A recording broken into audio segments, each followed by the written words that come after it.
Good afternoon, ladies and gentlemen. I welcome you to this special briefing by Secretary ER, Sri Dammu Ravi, and Secretary CPV, OIA and Gulf, Sri Arun Chatterjee, on Rashtrapati Ji's upcoming state visit to Algeria, Mauritania and Malawi. Also joining us on the dais, we have Additional Secretary, Central and West Africa, Sri Sevala Nayak, and Joint Secretary Vana, Sri Suresh Kumar. With that, I invite Secretary ER sir to make his opening remarks for the visit. Thank you, Randir, and good afternoon to all of you. I will like to put the context of the Honorable Rashtrapati Ji's visit to Africa, and then we will have specific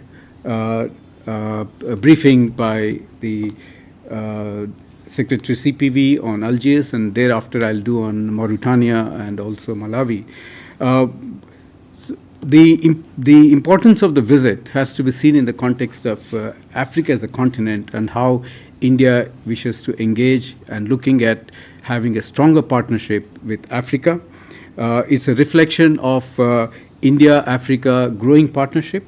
It is coming at a time when African Union has become a permanent member of the G20, which during India's presidency of the G20 last year, and now it's a full member. Africa constitutes 54 countries, and this is the core of the global South. And as you know, the Prime Minister has taken a lot of interest in driving the Global South agenda. Voice of the Global South has been meetings have been happened over the virtual format, last 3 occasions in which the agenda of the development was put in the forefront of the global discourse.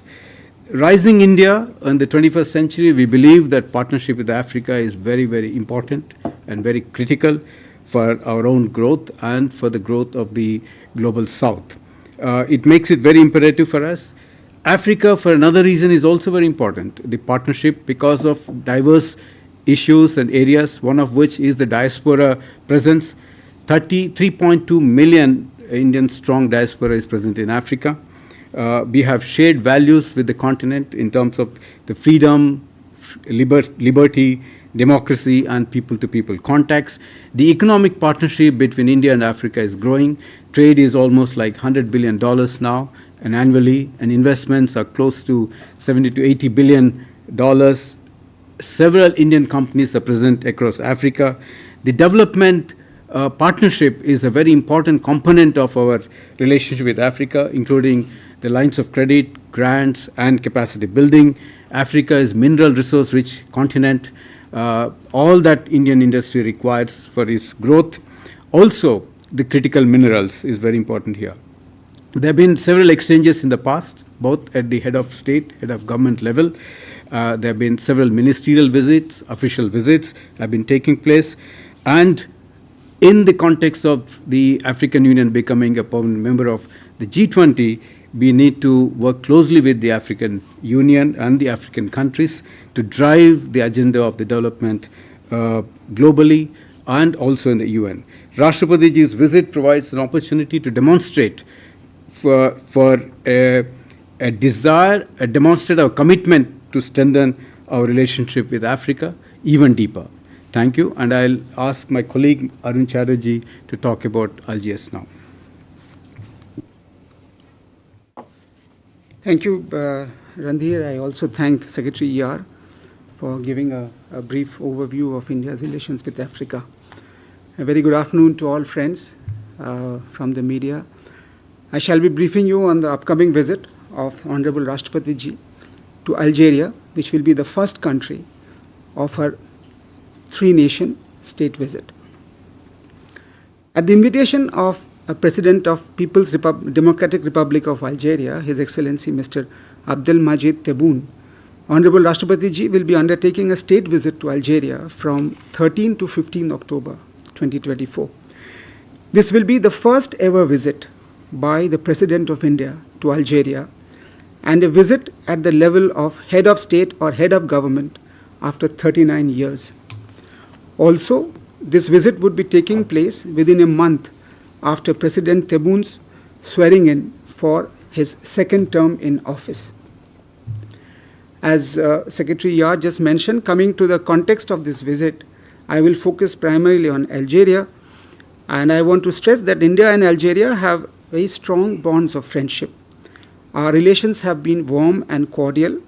We supported each other's freedom movements and struggle against colonialism. Algeria, as you know, is the largest country in Africa and also has one of the largest economies in Africa. The trade, economic, and cultural relations between India and Algeria have seen significant growth in recent years. There is regular political engagement between India and Algeria. Honorable Vice President of India, Shri Hamid Ansari ji, visited Algeria in October 2016. Former Minister of State for External Affairs and Parliamentary Affairs, Shri V. Muralidharan ji, visited Algeria in September 2021. From the Algerian side, their foreign minister paid a bilateral visit to India in January-February 2019. The visit of Honorable Rashtrapati ji will actually enable us in continuing with this high-level political dialogue between India and Algeria, and is expected to further enhance our cooperation in the fields of fertilizers, oil and gas, railways, and defense, as Algeria provides several prospects and opportunities in these sectors. We recently opened our defense wing at our embassy in Algiers, and Algeria has now also opened their defense wing in New Delhi. Now let me turn to the program of Honorable Rashtrapati ji. She will arrive in Algiers in the late afternoon of 13th October, where she will be accorded a ceremonial guard of honor. She will thereafter attend an Indian community reception that evening. Next day, on 14th of October, Honorable Rashtrapati ji will begin her engagements by paying her respects at the Maqam-e-Shahid, which is a memorial built in honor of the martyrs of the Algerian War of Independence. She will thereafter have a tete-a-tete with President Tebboune, which will be followed by delegation-level talks and a banquet hosted by President Tebboune in honor of Honorable Rashtrapati ji. In the afternoon that very day, she will address the Algeria-India Economic Forum. She will thereafter receive the President of the Council of Nations, His Excellency Mr. Salah Gujil, followed by President of the National People's Assembly, His Excellency Mr. Ibrahim Bughali. These are Algeria's upper and lower houses of parliament. On the last and final day of the visit, which is on 15th of October, Honorable Rashtrapati ji will visit the Sidi Abdullah Science and Technology Pole, which is actually a hub of universities where an honorary doctorate will be conferred upon her. She will thereafter be visiting the seawater desalination project at Wilaya of Tipaza. She will be inaugurating an India Center at the Hama Garden at Jada the SI in Algiers by planting saplings from India. Honorable Rashtrapati ji will depart Algeria for Mauritania on the morning of 16th October. I would now like to stop here. If you have any questions, I will be very happy to take them once Secretary ER has briefed. Thank you. So, thank you, Arun, and I'll continue with the next two legs of Honorable Rashtrapati ji. She will arrive in Mauritania on the 16th of October in the morning, and this is the first Indian leader at that highest level to visit Mauritania since it won its independence in 1960. And it is also happening at a time when Mauritania is currently holding the chairship of the African Union. So its timing is very important for us, and we see this as a great opportunity for both India and Mauritania to even deepen the bilateral relationship. So the program of the Honorable Rashtrapati ji includes a warm welcome by the President Mohammad Ghazouani. He will welcome her. It includes a tete-a-tete meeting between the two leaders, and then there's a delegation-level talks, after which 4 memorandum of understandings will be signed, in the areas of culture, foreign office institutions of both the countries, foreign office consultations, and the visa waiver agreements for diplomatic and official passport holders. Later, Honorable Rashtrapati Ji will have a courtesy call by the Prime Minister of Mauritania and also the Foreign Minister. She will address the Indian community. There's a very small number of 100 to 150 Indians living in Mauritania. She will address them, and then the President will host a banquet in her honor that evening. Again, putting in the context the importance of Mauritania. It's a very large country. It's almost 1/3 of the India's size. Small population, but has immense natural resources that are important for our own growing industry, rich in iron ore, copper, gold, lithium, phosphate, and diamonds, and has potential for Indian investments also in the energy sector, particularly in oil reserves. There's a huge opportunity. The large landmass that it has give Indian companies opportunities in the agriculture investments and also in the renewable sectors. So there is a lot of opportunity for mining sector. There are Indian companies which are also actively involved in the mining, particularly in the phosphate mining, which is again important for fertilizers in the days to come. So these are the areas on which there will be focus during the visit in terms of the economic cooperation. India opened its mission in June 2021 in its capital, Nouakchott, and Mauritania is yet to open. It operates right from Abu Dhabi, but I think it's planning to open in India. We have a very strong bilateral cooperation in the in development assistance, but that is growing still. We have provided assistance and a lot more to come in the days to come. The bilateral trade is about $115 million between the two countries. And this is also opportune time for both countries to put the agenda of the development in the forefront. There will be talk on the UN Security Council, India's own membership, and also non-permanent membership seat for 28-29. Let me take you to the Malawi visit. That evening, Honorable Rashtrapati Ji will travel to Malawi, and she will land on the 17th morning in Malawi. She will be welcomed by the President, Dr. Lazarus McCarthy Chakwera, and she will have a very close tete-a-tete meeting, and the program indicates there will be delegation-level talks. There will be a business event which Honorable President will address. She will also address the Indian diaspora, and there will be 3 MOUs will be signed in youth affairs, cooperation in youth affairs, sports, and cultural exchange program. As you know, this is also the first visit by Rashtrapati Ji to Malawi. There have been earlier visits, but at a vice president level and at the ministerial level and the official level. India established diplomatic relations with Malawi in 1964, soon after its independence. The trade between our two countries is something between 150 to 250 million dollars, but is somewhat varying because of the COVID situation. It had come down because of that, but Indian companies are already strongly present. Our investments in Malawi is about $500 million. It's an LDC country, enjoys a lot of market access into India, particularly for its pigeon peas. We have opened up to give over 50,000 metric tons.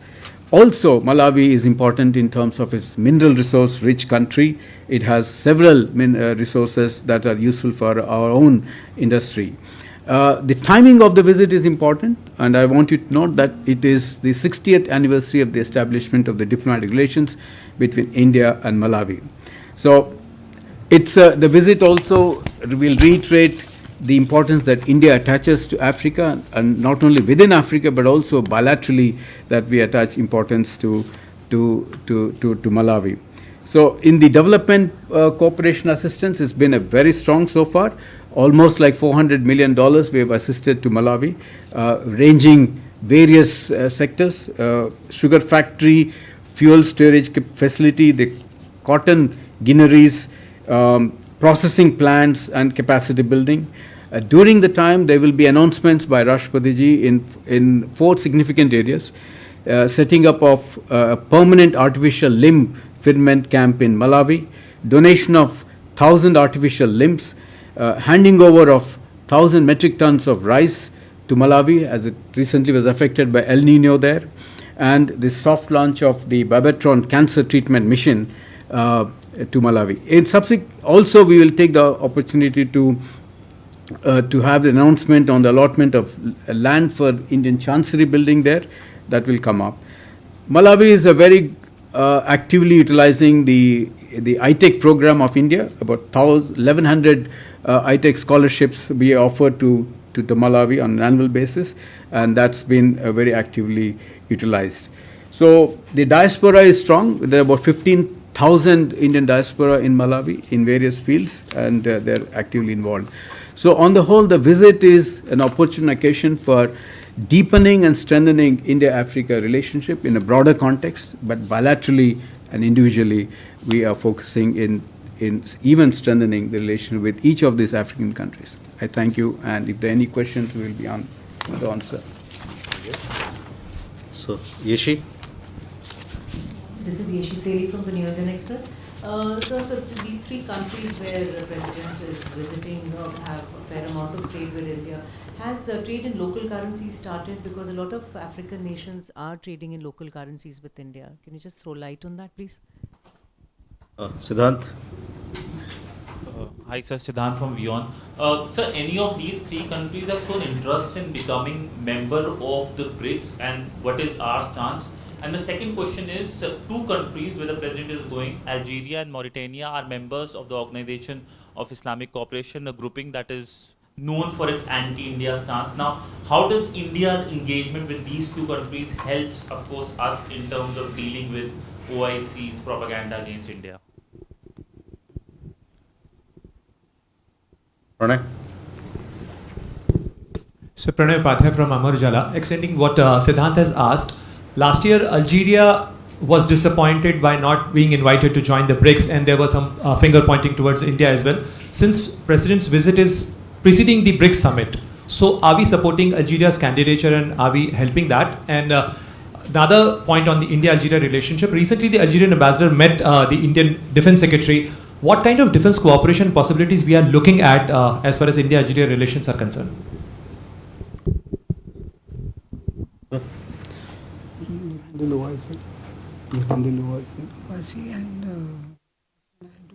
Yeah. So, well, I'll ask my colleague to answer some of the questions, but let me first come to the item on the BRICS, So, this is a process. The expansion of the BRICS is a process, and it started off during the chairship of South Africa last year, and some countries could get in, and the process of expansion is based on a consensus basis. All the countries will have to agree. For some reason or the other, Algeria was not part of the first wave of the expansion, but it is very much a candidate in the second wave.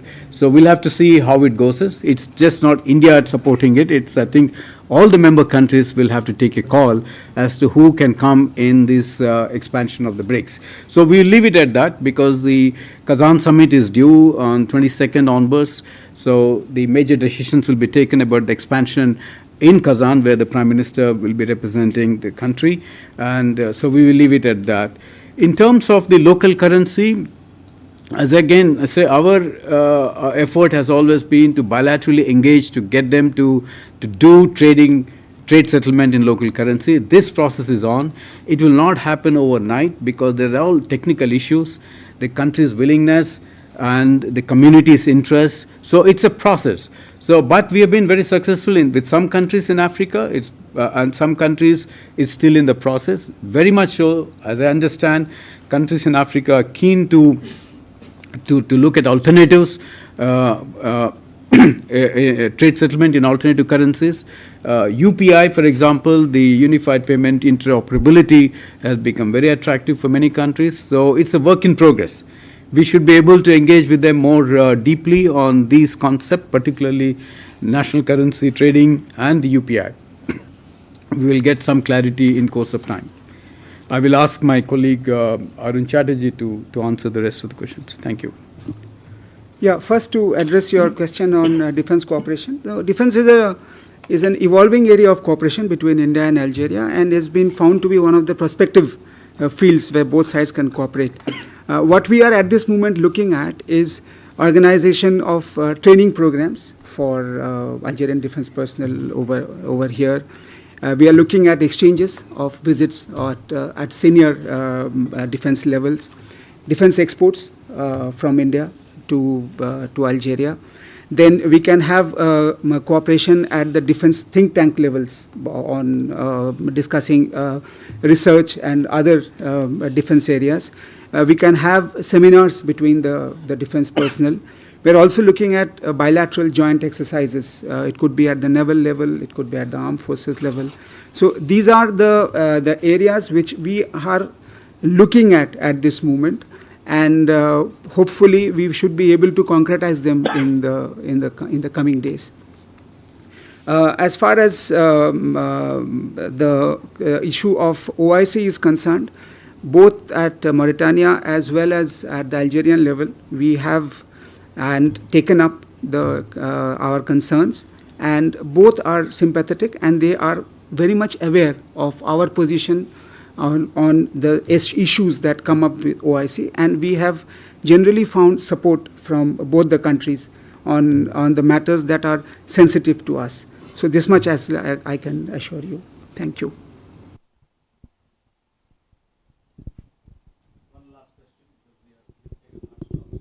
Hi, sir, this is Abhishek Jha. My question is regarding Malawi. President's visit is happening at a time when Malawi is dealing with a lot of economic crisis. India also has about $110 million of loan. So will we see new credit lines also extended to Malawi, or the old debt being restructured? Something this is also on the agenda of President? Well, thank you. You know, the post-COVID time, and many countries in the world are facing a serious economic crisis. Particularly in Africa, there's been a serious foreign reserves crunch in many of the countries. So it caused a lot of stress on their reserves. So there is a problem, and we recognize it. So one of the issues that we are now talking about is how do we help these countries to overcome the initial the problems. So there is an effort towards considering the request for restructuring of the debt. I think we are positive on that. It's in the process. Our internal process will take time because it goes through both the Ministry of External Affairs internally and then to the Department of Economic Affairs. But it will be, it is under positive consideration at this point of time. Thank you. With that, we come to the closure of this special briefing.